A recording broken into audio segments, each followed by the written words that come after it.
What is up, you guys? Wonder Bro here. Anxiety, the doubting disorder. I heard this term years and years ago, and I always liked it. I always wanted to make a video on it because it just makes so much sense. Anxiety really is the doubting disorder, right? It can be. So what is the number one thing that people with anxiety, and I'm not saying this is every case, but people with anxiety experience, right? It's doubts. Now, whether that's related to their health, whether that's related to their intrusive thoughts, maybe it's a classic case of health anxiety. They doubt that the doctor actually checked everything out correctly. They doubt that their test results are correct. They'll go and get cleared, and then a week or a month later, they start doubting again, right?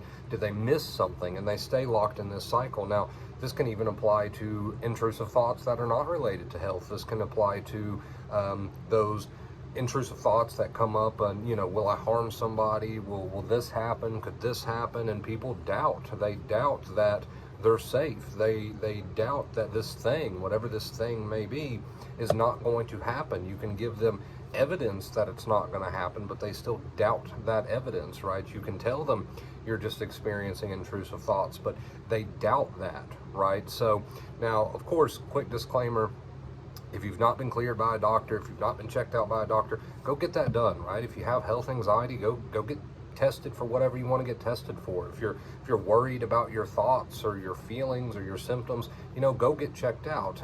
But once you understand that you are in fact dealing with anxiety, once you've been told that by your doctor, right, then it's time to understand that you cannot beat doubt, right? And that is the main point of this video. There is no beating doubt. No matter what it is you're doubting when it comes to your anxiety. Like I said, health anxiety, intrusive thoughts about this, that, whatever the context may be, it doesn't matter. There is no beating doubt, and people spend a long time trying to accomplish that, right? Trying to beat doubt. Their doubt comes up, and how do they try to beat it? They keep running back to whoever for more assurance, more reassurance. They keep questioning the thoughts, fighting with the thoughts, arguing with them, which essentially is just telling the brain that they're important, right? And it keeps you stuck in this loop where you tell the brain, by trying to fight that doubt with fighting and arguing and reassurance, whatever, that these thoughts are important, so the brain keeps bringing them back, right? And now you're trying to fight doubt. You can't beat doubt. You'll never be able to beat doubt. Again, I'm not saying it's wrong or that you shouldn't go get checked out by a professional, go talk to a doctor, whatever, but there comes a point where you have to realize that you're stuck in this never-ending, unwinnable back and forth between you and your doubt. And this can apply to even much more than just run-of-the-mill health anxiety or intrusive thoughts, scary intrusive thoughts, whatever. This can apply to really just life as a whole, right?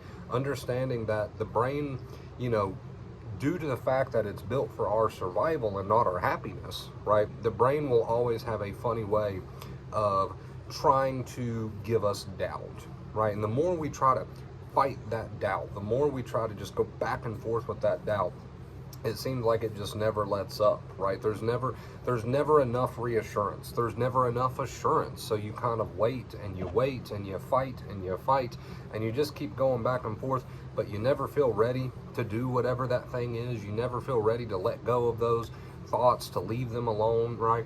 You never feel quite ready for whatever it may be, because that brain, it just, like I said, it has a funny way of continuing to send those doubts, and you just can't beat doubt. In fact, the more you try to beat doubt, the stronger it seems to grow, because again, you get stuck in this feedback loop where you are fighting with the thoughts, trying to get 100% assurance, and therefore the brain is now making those thoughts more important, sending them to you into the forefront of your mind more often. Same with feelings or symptoms, and you just can't do it. You just can't beat doubt. So what do you do, right? What do? You accept it, right? We accept the doubt. There will never be such a thing as 100% assurance. There will never be such a thing as 100% sure this is what's going to happen, 100% sure of this or that. You can have 1,000 people tell you, like, look, those thoughts you're experiencing are normal, or those feelings are normal, or you can go get 50 tests done, right? You can go talk to, whoever, which I recommend you do at least once. But there will always be that part in your brain that's like, yeah, but what if, right? And you just can't beat that. because you can keep going back and forth with your mind. Who here has ever won in a back and forth with their mind?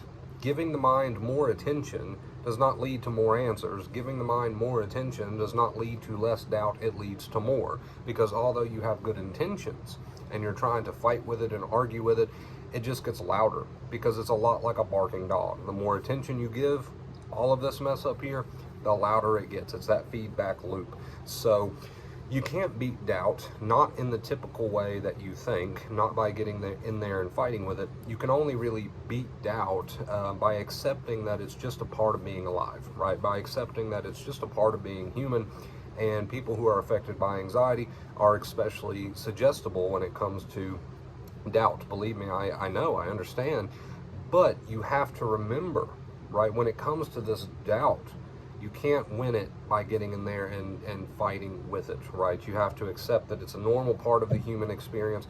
It is a normal part of especially anxiety disorder. So yes, go get checked out, go get your test done, go talk to whoever, right? But at some point, once you realize and have been told that you are dealing with anxiety, it's time to take a step back and realize that the brain is sending you doubt. And there's really nothing you can do to win against doubt except not play the game, right? So leave those feelings alone, leave those thoughts alone. They will come and go. Sometimes they'll get a bit sticky. Remind yourself, like we always say, remind yourself if need be, hey, I'm going to leave that alone, and then put your attention on the real world, not in a tense way, not in a panicked way, oh, I must do this, that'll just make it worse, but more in a casual, gentle way. Like, I know that's there, these thoughts or whatever are there. Gonna treat them like the noise off a radio that's in the background. Okay, and when I do find myself fighting with them, I'll casually remind myself again, nope, I'm not going to do that. I'm going to leave that alone. Thoughts can be there, feelings can be there. I'm going to go back to watching my movie or doing my yard work or whatever it is that I'm doing. I'm going to pay attention to that. I'm not going to give so much attention to what's going on up here. And again, you don't have to do that very tensely. It's just a decision. It's not really even a technique. It's a decision. I'm making the decision that even though those thoughts are there and I have some doubt, that I'm going to go with what I've been told. I'm going to accept that that's there, and I'm going to pay more attention to what's in front of me, right? The brain uses your attention as a survival tool. If you're paying a lot of attention to it, it must be important, so it keeps it around. That is the simple version of that. So remember, guys, on theme here with what we've always said, the 2 keys: live your life and don't go down those mental rabbit holes, right? The brain is going to try to fill you with that doubt. You can't beat doubt, okay? But you can turn away from doubt, and you can remove that mental spotlight from doubt. Again, it's not a technique, it's a decision. Having that thought there today, I can get in there and try to reassure myself for the 1,000th time, but that's giving it attention. I think I'm just going to go back to what I was doing. It'll go when it goes. I'm just going to leave it alone, right? It's not always going to be comfortable, but remember, it's okay to feel those feelings, right? As you're not giving so much attention to those thoughts of doubt or whatever the thoughts may be, you're going to have feelings, and it's okay to feel those. We're not trying to eliminate anything. We're just trying to allow what is, all right, and not give so much attention to the mind stuff. But it's perfectly fine to feel what you feel in the body, right? It's perfectly fine if you notice it and are aware of it. You can even look at it and feel it, right? Just don't give so much attention to the barking dog in the head. All right, I love you guys. If you want to do some coaching with me, hit me up on any of the Vacate Fear social media. I've got it all: Instagram, Facebook, the whole 9. Just get up with me. Leave a comment down below, man. Leave a comment down below, and let's see, what is your favorite kind of cookie? What is your favorite kind of cookie? This is obviously mine. It's completely empty. I just got those, if that tells you anything. Leave a comment, man. What is your favorite kind of cookie? And yeah, if you want to do some coaching, let me know. We'll work with you one-on-one. And until next time, guys, as always, I hope you have a beautiful day, a beautiful night, and I wish you well. Stay awesome. Love you.